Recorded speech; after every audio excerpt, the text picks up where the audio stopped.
So he goes on to say, lament like a virgin girded with sackcloth for the husband of her youth.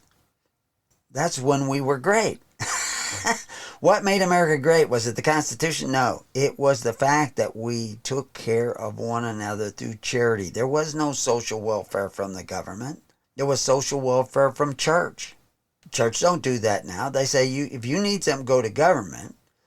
So it says the meat offering and the drink offering is cut off from the house of the Lord.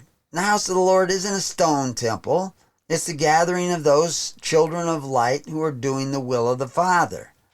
That's not you. You're not doing the will of the Father. You're coveting your neighbor's goods to the agency of men who exercise authority one over the other, which Christ forbid. It is not to be that way with you. So where's your meat offering? It's not a charitable offering. Yeah, they take from you. That's your meat offering. This is what the Corban of the Pharisees was.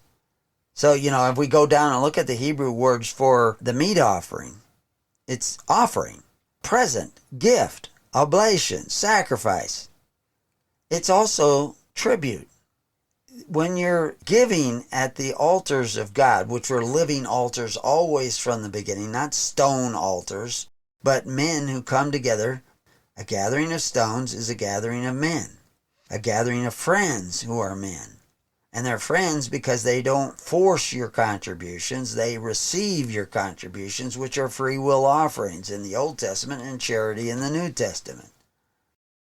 The field is wasted, the land mourneth, the corn is wasted, the new wine is dried up, the oil languishes. He's not talking about real locusts. He's talking about the way in which you operate your systems of welfare. Be ye ashamed, O ye husbandmen. Howl, O ye vine dressers, for the wheat and for the barley, because the harvest of the field is perished, is eaten up. What you pay in to your rulers only goes to pay the interest. It doesn't actually provide the services that they give you. It's paying the interest on the debt, and the debt is rising by the moment.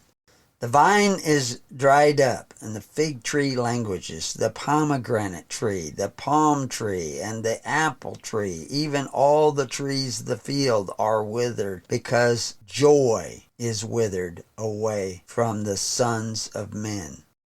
Sanctify ye a fast. Call a solemn assembly, gather the elders of all the inhabitants of the land into the house of the Lord your God, and cry unto the Lord. This is what we're doing with the network. Join the network. That's the solemn assembly. What are you fasting from? If you gather in this, you can start fasting from the bite and blood of your neighbor and start taking care of one another through faith, hope, and charity, and that will start to open your eyes so that you can see, and so that when you cry out, the Lord will hear you, because that was warned in the foolishness of Solomon. They began to force an offering, but in the foolishness of the people, they elected a Saul, and so they set themselves on a course that was inevitably a course to destruction.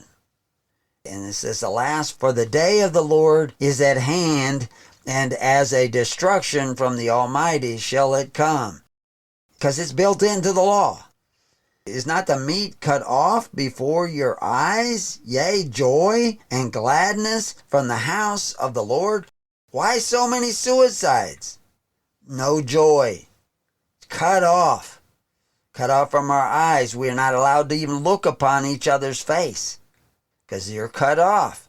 This is the essence of evil that has taken over your land. You are invaded by the locusts, the corrupt locusts that chew and eat and steal and rob, and the moths and the worms of the moths that eat out your substance. There is no more in your treasury. It is gone.